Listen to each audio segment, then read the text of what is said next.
So you said you visited Laos since '96, you've been visiting, and the last 7 years you've been visiting twice a year. You just got back about a week ago. About a week ago. And what about this trip stood out to you the most? Ooh. Caught a lot of people's attention and popularity is because I have friends and family that got deported to Laos.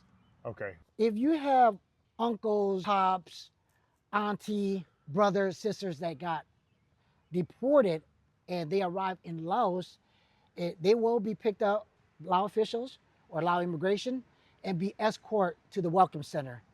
Do not worry because they will be treated with highly respect. They will be fed 3 times a day. They will be in an AC building, and there's recreational soccer field, and there's TV for them to watch. Bucklet chocolate and Sap Lai, Zach Razorback. Thank you for having me. Here we are in the flesh. We've known each other officially less than a month, and thank you so much for coming to visit. Thank you for I having really me. appreciate this opportunity. It's because of your shirt that got my attention, and this guy eats authentic food, like I said in the other video. It amazes me how a white guy has, are not born in Laos, but yet love Lao food and Lao cultures. I'm very blessed to have met my wife. I'm very blessed to have met the Kun Lao that I have. They've been a very good representation of the culture, of the country, of the people. And once I went to a New Year celebration, once I sit down in the backyard with the OGs and watch them process the animals and make the different dishes, listen to the music.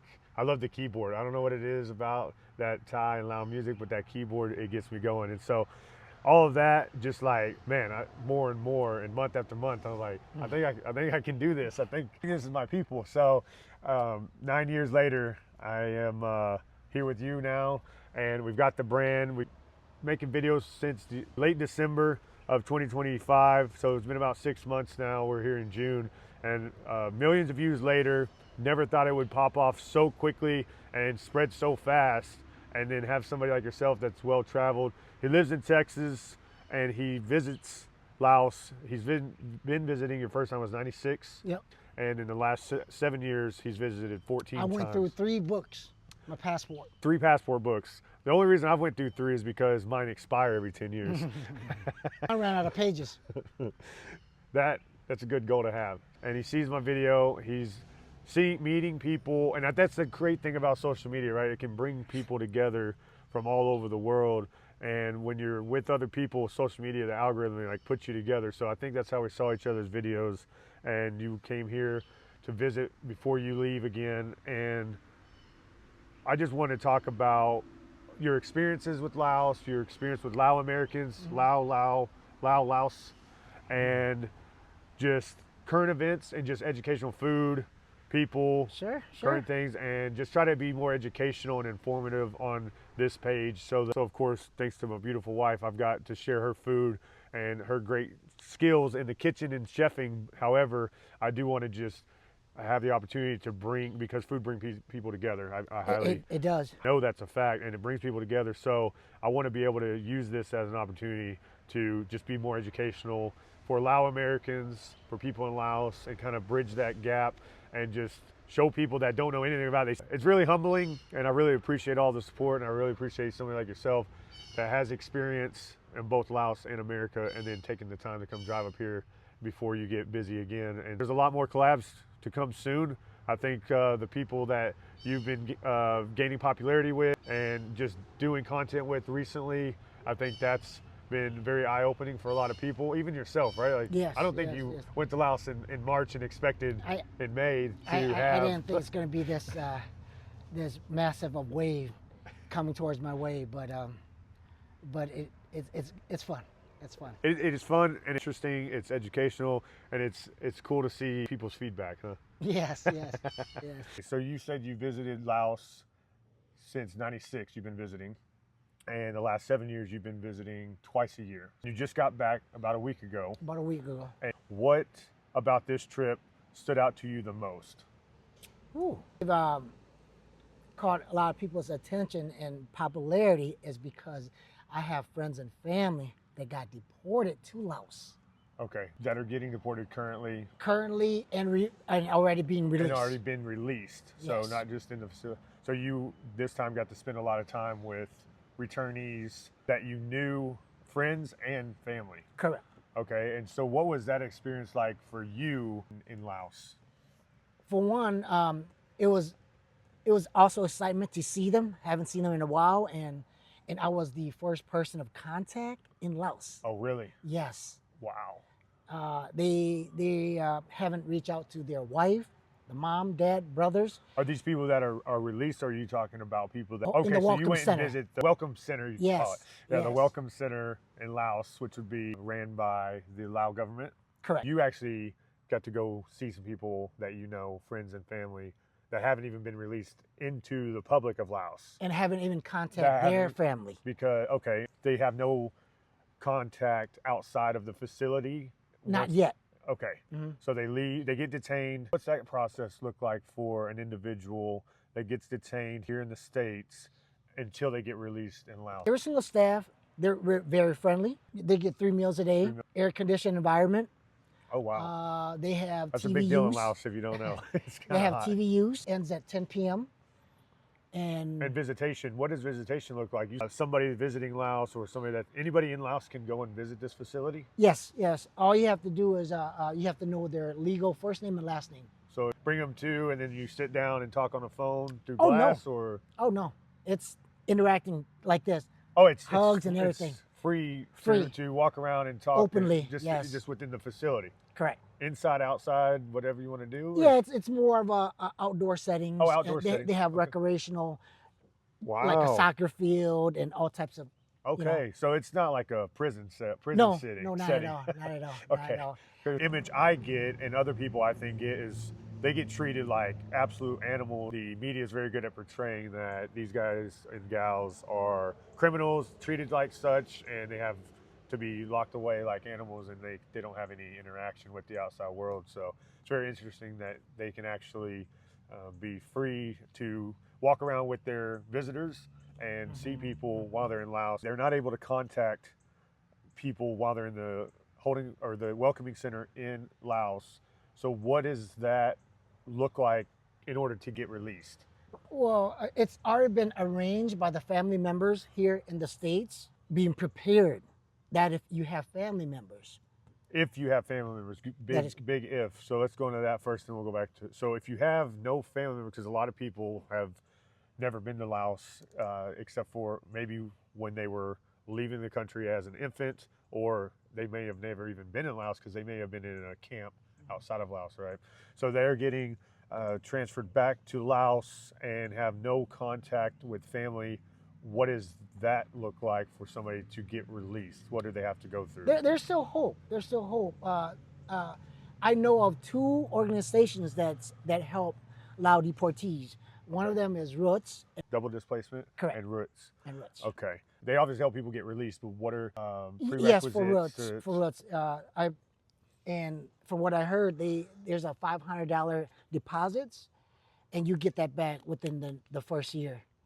Like a probation period kind of thing. Yes. I don't want to compare it, but maybe like a halfway house kind of thing, where Yeah. you get released to a qualified organization, and then you get vetted through them, and you pass. That's a good comparison. Somebody has no family, there's still hope. They have There's still hope. organizations. Yes, yes. So now for people that get deported that have family, maybe they've been in contact with family, maybe some of their families traveled over there, they're vouching for them, calling family members in Laos on my behalf, trying to get me released to them. And so what does that look like for the families of the returning person? So if I'm returning and you're my uncle or my dad calling our family in Laos, what's that conversation like? The first contact would be kind of like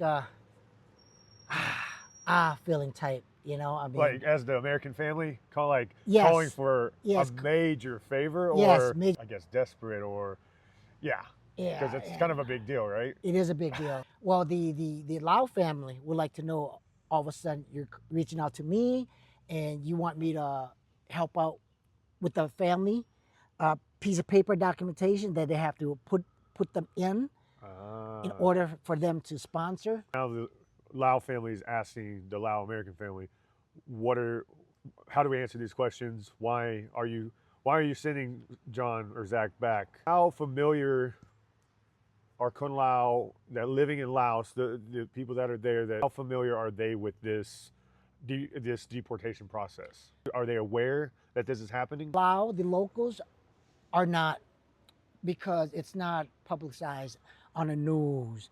They don't broadcast it They out don't there. broadcast They it. don't write about it, No, publicize it. no. So it's not like here where we hear deportations are up by, and then you've got this guy on It's the all mic. all And the outlets here in the States, but in that's all. Laos, Okay. it's the opposite. Only people that know about it is the family that got individual, deported and we're up to over 600 individuals that have been returned. and counting. 600 and counting that have been returned currently to this day in June 2026. They're not broadcasting it. So then you get a call from whether you talk often and visit Laos often, or somebody that maybe you've never visited and not talked to for years, and you're calling for a favor. Cousin, can you sponsor this individual that's coming back to Laos because the American government has removed them from the country because of whatever they did whenever they did it. So that is already now a big red flag, if you want to say that, or for the Lao family initially, because then they have to just kind of keep talking through it. And this is what's happening the whole time that arriving to the Lao Welcoming Center. So once somebody agrees, family says yes, what responsibility does that family have for that individual, and what else does that individual have to qualify to be released? There's no qualifications when it comes to family members sponsoring you out, Okay. but the sponsor families are responsible for your actions. Sponsored family are responsible for the individual being That released. deportees. So yes. anything that person does, If say there's a theft, okay, they will report to your sponsor. understood. Okay. Then Got the sponsor has to report to the police, like, okay, well, he committed that crime. I'm not gonna be responsible. You can take him and penalize him, and it doesn't affect us. We Okay. are responsible if if he's hurt, we're responsible for his medical bills. That part, we'll help out. But for his action, that's the police has to take over that part. Got it. Okay. Very good. Thank you for breaking that down. And back to the Laos not publicize this on the newspaper or media. It's not a bad news. Right. It's just it's not important to them. It's just these 600 plus family members, and then family. So but it doesn't spread in certain areas, maybe, or throughout the whole country. It's starting to get a little. Yes, because of things like this. Spreading. Yes, is it things like this where it's gaining more and more people's attention, because a lot of the deportees kind of stick out by looks, dress, yeah, and when they speak. of course. So and Vientiane is not very big. Is it not? It's not. It's the biggest city, Right. but it's not that big. Okay. So you will encounter people that looks kind of dressed a little bit different, and and the locals can spot those out. Understood. I've got a big question, and you can talk about it if you like to. It's something that it's a personal question I've been wondering about, because I've been involved in the Kun Lao community for about 9 years, and I've been recently, in the last 6 months, I started broadcasting the food that I eat, Sap Lai. I see that. Very popular. So I'm part of it now. right. So this is where we met. Is he saw a video of mine, saw the brand, and said, "Hey, I like what you got going on. You spell I spell my name the same way. Sap Lai is a great brand. I like it. It's a catchy thing." And so because I started eating my wife's cooking on social media, it's been very popular. It's also going to be popular in Laos too. It's growing, Sure. and soon we'll be doing collaborations with people in Laos and growing this more than just the eating, because eating brings people together. That's why I really, one thing about me, I love Sap Lai food. So Lai is and Sap is delicious. So very delicious foods is my goal. And as many disagreements are there in the world, you can sit down at a table and people can get along when they're eating, right? And so it blew up. You know, we're at over 4.5 million views just on Facebook views, and the last few months. And so now you and other people are starting to reach out because I've been wanting to take this a little bit further than just eating in my living room and explaining some of the foods. I want to actually be a little bit more informative, more educational, and have a spotlight on Laos in a good way, because Laos is that landlocked country between, everybody knows, Thailand and Vietnam, and sometimes Laos seems to be forgotten. But if you know anything about the cuisine in Southeast Asia, there's a lot of cuisine and ideas and things, that flavors that come from Laos. So with that being said, I want to have a little bit more of a educational role in the community, instead of just, yes, I'm at every Hundi or Boon or festival, or I'm always having a good time eating some good food. Great. However, I want to bring people together and just do more educational things like this. So this is a question I had because I've been doing a little bit of research on the deportation situation and how many people that I know that are there now. I was going to ask you about the three-headed elephants. It's very artistic, especially here in America. Home decor, T-shirts. There's a lot of different artistic things that are involved with the three-headed elephant. What that used to represent, and what we have now in Laos as a government. And then I want to ask you a question about that. Again, not a historian. Right. Okay. Yeah, don't quote us everything word for word. This is just conversation and from his experience. Yes. And me being Lao, I know somewhat. And well, the old elephant, three-headed elephant, and the Gen Z, Gen X, and millennials likes to have it tattooed on their skin. Yes. Chest, abdominal, back, some even on your forearms. They don't know exactly about the history of what that means. What it used to mean. What it used to mean. What would you say, 70s? Or early 70s, yes. But we all like the artwork. And a lot of us don't really care about what the history was. What the history was. We weren't even, some of us weren't even born. Yes. Right. A lot of us I are wasn't not born. even thought about. At one point, I almost got it myself. Oh, you almost got the three-headed elephant tattoo. Yes, because it looks awesome. It's cool. It's beautiful. You're a teenager, and like, oh, like Greek mythology. Yes. So today's in Laos society are not really accepting of the three-headed elephant. Correct. And it used to be, there's a red flag with three-headed elephant. You've probably seen it. And so that's something that is not accepted in the country of Laos. Yeah, currently. It's not really welcoming. It does lead me to the question I have is, you brought it up more specifically. I know a lot of people that have the tattoos. Oh, I know a lot. My question is, once they get to that welcoming facility in Laos, is it highly recommended, mandatory, or not talked about at all? If they have this on their body, is it brought up to them what the country would recommend? Yeah. Right, at the Welcome Center. I was there yes. During their release day. The officer highly recommend for you to have it covered. Cover up. Yes, okay. And they wanted like a 3-month time frame. Oh, it doesn't have to be exact. Oh, you have a window. It's not leave and go and go get it covered and then go to your family. It's you can go home, try to get yourself set up, situated. Yep. But you highly recommend. Let's give you 90 days. Let's do that. And they will explain to you why they want you to have a cover up. You got deported from the U.S. U.S. doesn't want you anymore, so you're not going back. Therefore, you are Lao now. You are in Laos. So they give an education of what today's history, government, society is. Yes. Before they leave the facility. Before they leave. Yes. Okay, so they get a history lesson. Yes, they do. Current history lesson. Yes, they do. Of this is how it is. And a lot of your friends and family knows that too. That got released. So it's not old news.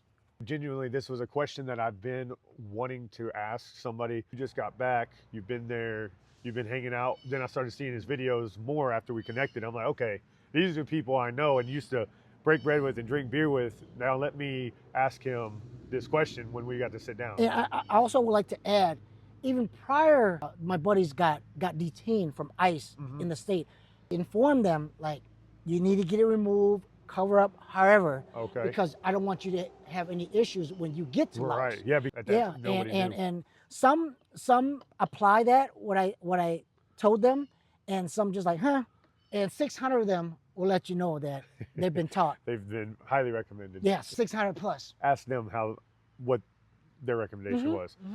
Like I said, Laos is a communist country. Laos is every government is very interested in protecting their interests, as we all know here. And we just happen to have a couple different options, and some may say too many, some say not enough. Whatever it is, I'm not really here to get into politics. I don't know about you, but I'm not a politician. No, I'm not a politician. I'm just a guy that likes to eat, and I want to bring good people together and just try to educate myself. I'm a frequent Lao travelers. Yes, I love Laos to the fullest too, and I love America too. So yeah, Absolutely. I got families there. Absolutely. If you have uncles, pops, auntie, brothers, sisters that got deported and they arrive in Laos, they will be picked up by the officials, Lao officials or Lao immigration, and be escorted to the welcome center. Do not worry, because they will be treated with highly respect. They will be fed 3 times a day. They will be in an AC building, and there's recreational soccer field, and there's TV for them to watch. Quiet hours, I think it's 10 p.m. Oh, 10 p.m., that's good. 10 p.m. And you can walk around the area, just don't get near the fence at night. That's what they're being told. Fair enough. So no worries at all. Now, upon release, there's rules. You have to report to your head of the village, and if you were to go out of town, you have to let them know where and how many days. Okay. Out of town, the Like, province? Or yes, out of province. Okay. Yep, like say you live in Vientiane, you want to go to Savahnakhet, you want to go to Luang Prabang. Okay, let them know. Just let them know. And how many days. Say you got hurt, they know where you're at. Right. It's not so much of being monitored. You're right. It's more for your safety. Well, just because you're not a Laos citizen yet. Not yet. And this isn't your country. You're not familiar. It's more safety, like More you said, safety, for those yes. reasons, because you might not know exactly where you're going, what you're doing. Okay, very good. You have to check in as well, like how you did back in the States. There's a check-in. Oh, okay. It's, I think, depending what state, what province. In Vientiane is twice a month, and I know my buddy mentioned on the 15th of every month he has to go, and some provinces are different, but for his circumstance, it's the 15th of every month. And that's not much different for these individuals that were here in the States before, right? Yep. That was always... They do a yearly check-in here. Once they arrive to Laos, they're being treated like regular humans. They're not being treated like prisoners or animals. They're getting nice facilities. Stories that they even play soccer with the guards. Well, I wouldn't say guards, but with the officials. With the officials. Yeah. Very nice. Well, that's great that they have recreation and everything like that. I thought they were shackled up, talking to you through a plexiglass. I didn't even know you could go visit them, much less actually go and shake hands and see them. Or no jail cell. It's just a holding facility, aka welcome facility for the time being, temporarily. Yep. Very nice. Okay, very good.